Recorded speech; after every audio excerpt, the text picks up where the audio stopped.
Hello and welcome to another episode of the Zoo. Today we're going to compare help desks versus service desks. And an expert on that topic is Peter Adams, who's joining me from Silicon Valley. Are you in the Santa Clara office today? Absolutely. I'm in our lovely new office here. Great location, great new office. They are quite nice, the new BMC office in Santa Clara. I know people are just happy to be in the office. Yeah, absolutely. We see a huge shift in energy here since we moved over to the new one. And, it's just the modern facilities are great. More of a digital workplace than another place. Exactly.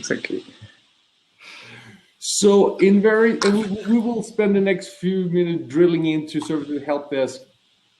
Tell us a little bit, you've been part of BMC for a while. How long have you been in the ITSM industry? Yeah, probably ever since I started my professional career in the mid-90s. I actually joined a big technology company in Germany, and I started out in the internal IT organization. And while I was not part of the service desk team, so to speak, at the time, the application team that I was part of, we were actually deploying service desk software at the time. And so I've been involved in that topic for, more than 20 years now. Again, initially more from a usage perspective. Later on, I shifted more to a vendor perspective. But, so you're really seeing that shift from, we started talking about help desk and then the term service desk popped up later on. To tell me just in simple terms, what's the difference between a help desk and a service desk? Yeah, so help desk in general is an organization that provides, help to users around technology issues. Something is broken, doesn't work anymore. They may also answer questions, but it tends to be, a reactive type of support. And again, it tends to be a bit more technology focused. People can call in, they can help if they have an issue, maybe get some answers to questions. And that's it. It's a very reactive model, right? The shift, as we talked about, happened in the 90s with the increased adoption of ITIL. And, when the concept of a service was becoming more and more popular, and, a service desk organization in the end, according to ITIL, is, the point of contact between the delivery organizations for a service and the customer. In an enterprise context, it would be, if I talk about IT services, the IT organization and the internal employees that consume these IT services. And so it's again a more holistic view in that you're the single point of contact. You're handling break-fix scenarios. If something is broken, you handle that, of course, but you would also answer questions, handle requests, think about proactively communicating with the consumers of the service when it comes to broadcasts, etc. So it's a much more holistic view than a help desk, which typically just waits until something comes up and helps the user. Because the help desk is more break-fix driven. It tends to be. Again, there's no standard definition anywhere. So different teams may call themselves help desk and have a bit expanded scope, but that tends to be the trend. And again, the model on the service desk side is certainly more holistic, understanding what service you deliver and basically being the interface to the customer for that service. If I'm an IT organization and I'm looking at my company, the company that I'm services, whether it's my own internal or external, whoever I'm supporting, is it the natural move from just help desk to service desk, or should I just skip help desk? And even if I'm not a smaller organization, should I start with a service desk approach and become the holistic hub for all services in the enterprise, or what was a good move? I mean, most organizations, I would say, have some point where people can call if they have issues. I mean, I would say that there's hardly any company that doesn't have a go-to guy, right? Whether it's a formal team or an individual, it doesn't really matter. And so I would say a help desk is almost always there. How formally they're organized is a different thing, whether they have a ticketing system or not, etc. But it's always there in some way. And then, I think the transition to a service desk really depends on whether you make that step of defining what services you deliver as an organization. Again, could be IT, could be non-IT, and then start thinking about, okay, what do my customers need in terms of proactive help, reactive help, etc. There's different aspects to it. Does the skill set change dramatically if you switch from a help desk to a service desk, or if you?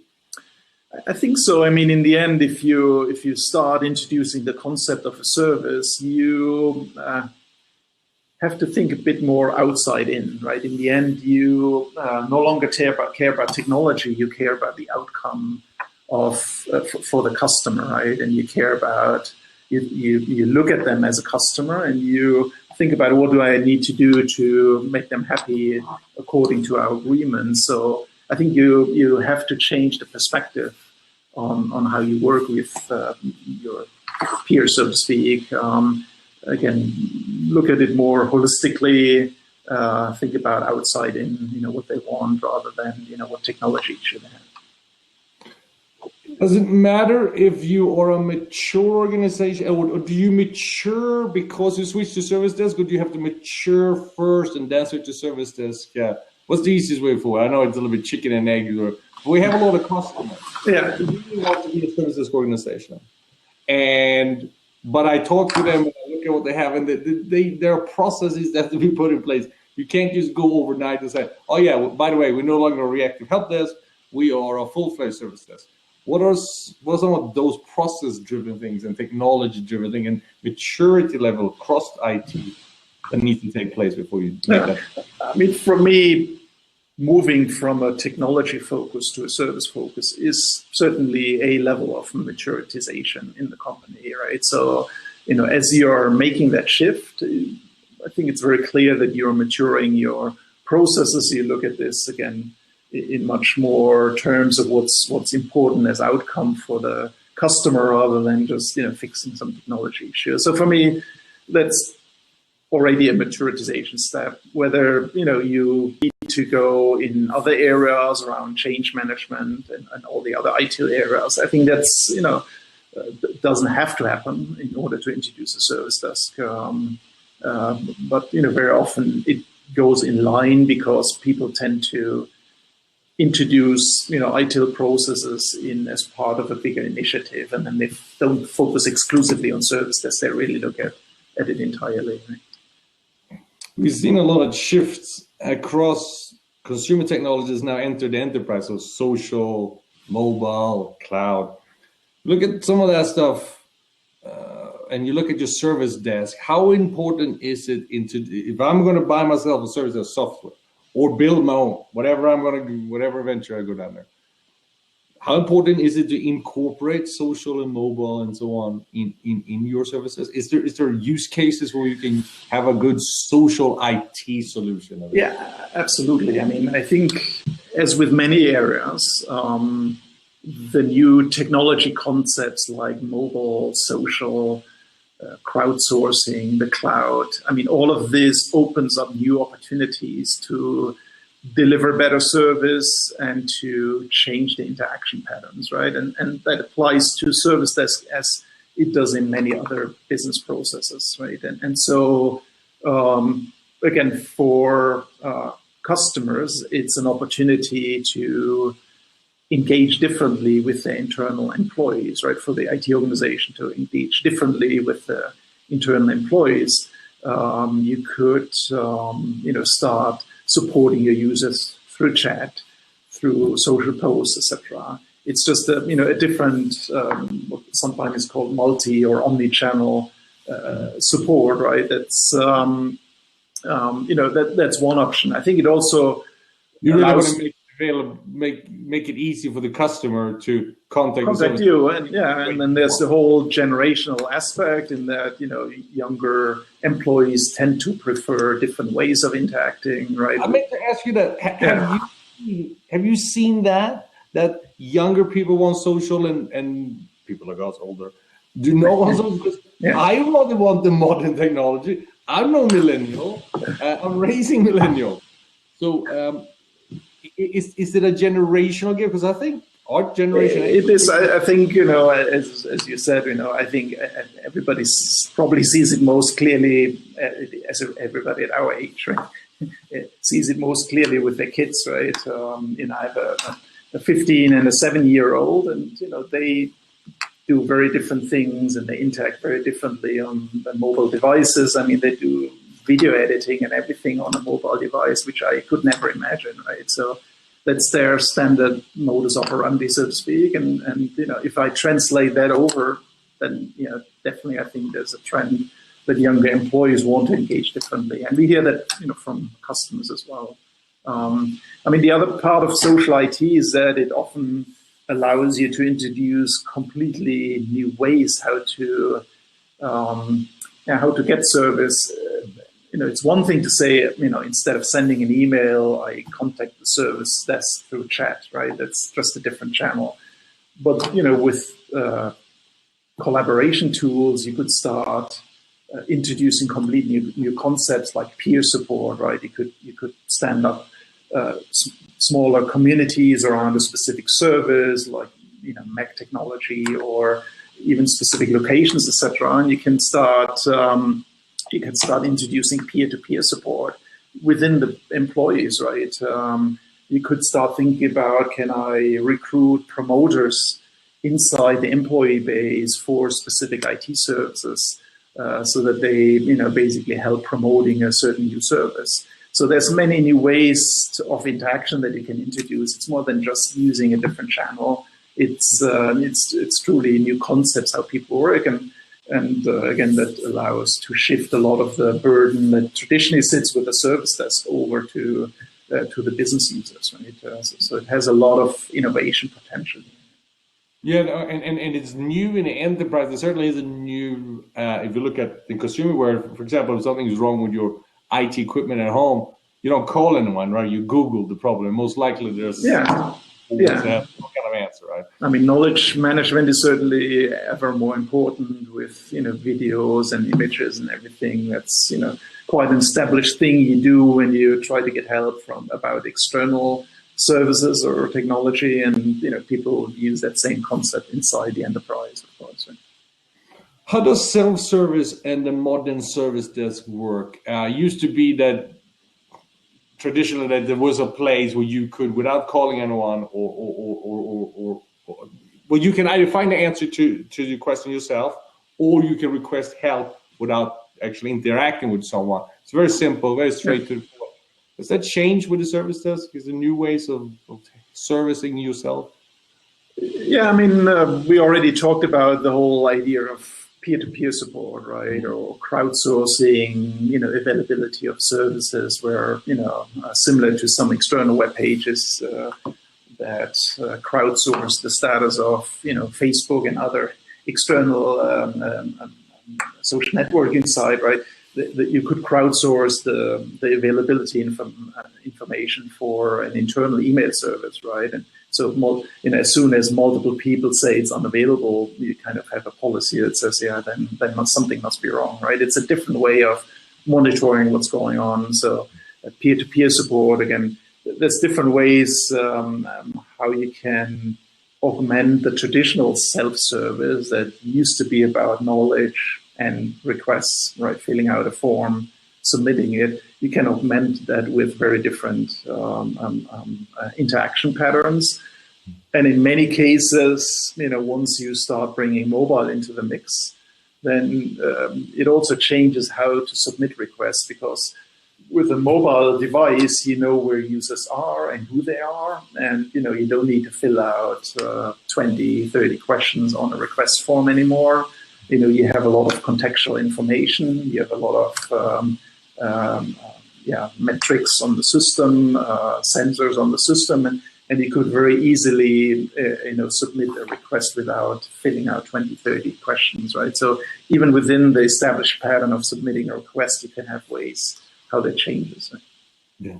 Now, I've also seen how when you request a service. For example, peer-assisted selection is starting to become more popular in enterprises, right?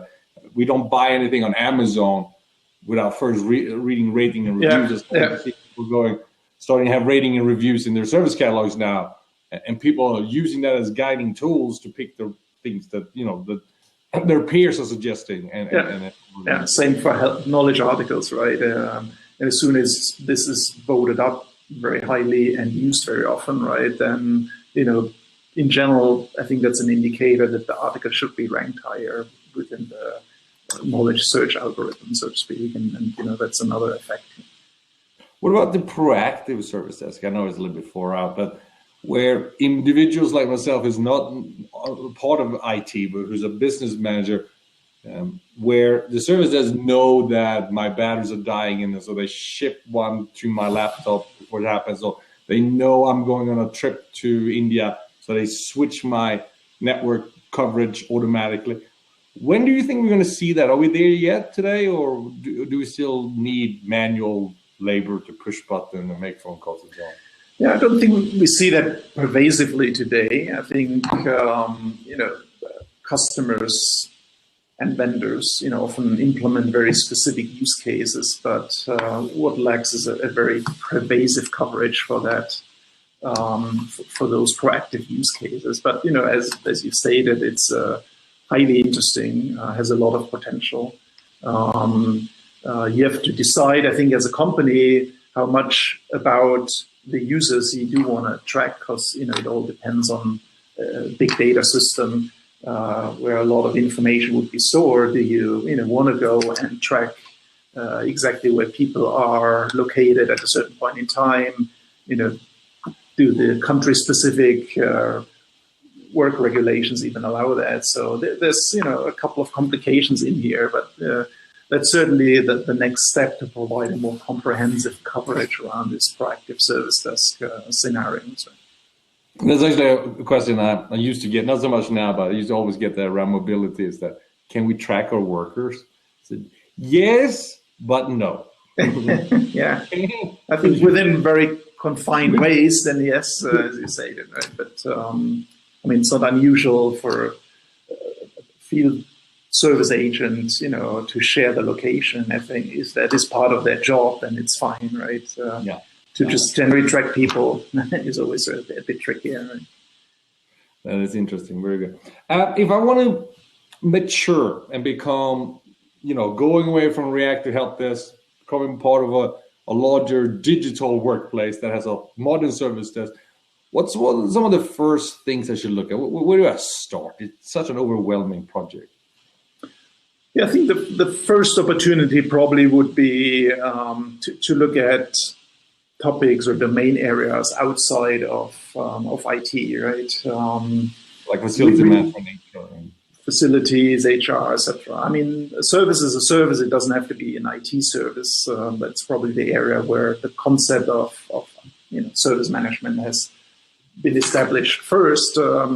But it certainly applies as well to HR, to facilities, and many other areas. And I think, once you established all these interaction patterns for your service, that's very easy to translate that over to other domain areas. And I think it will increase the traction of any kind of self-service solution if you do that, right? So it promotes the digitalization of the service desk. If you bring more content into it, people will be drawn into it, will use it more frequently, and I think that in general allows you to promote much more of these advanced new features, right? That's certainly, I would say, the big first step that many companies can and should take. What about if I'm looking at the solution? Do I go on-premise or do I go cloud, or does that matter, or is that a personal opinion? It used to be that if you don't go cloud, you're a loser. But I've spoken to a lot of corporations that are giving me good points of why not. Is there a benefit to go either way? Well, I would say, I think these days cloud should almost be the default, unless you have a very good reason of installing on-premise. And some organizations have, right, for regulatory security reasons, etc. They may have that requirement. But if unless that's the case, then I would say, why not move to the cloud? I don't see any big value for providing a good IT service in running your service desk software or your ITSM software right in-house. That doesn't necessarily have any contribution to the IT service itself. It can provide a perfectly fine, if not even better service if you don't have to worry about that, right? Worry about upgrades and all these things. So that's the approach that I would recommend. Think about cloud first, and then if there are good reasons, then yes, you may have to run this on premise as well. And we certainly have a dual strategy on our side to support both. Very good. Well, great, Peter. I really appreciate you taking the time coming to the zoo and talking about service desk and help us. It's always informative to have you here. Thanks. Absolutely appreciate it. Thanks. Thank you. And for the rest of you out there, take care. Be safe. Bye-bye.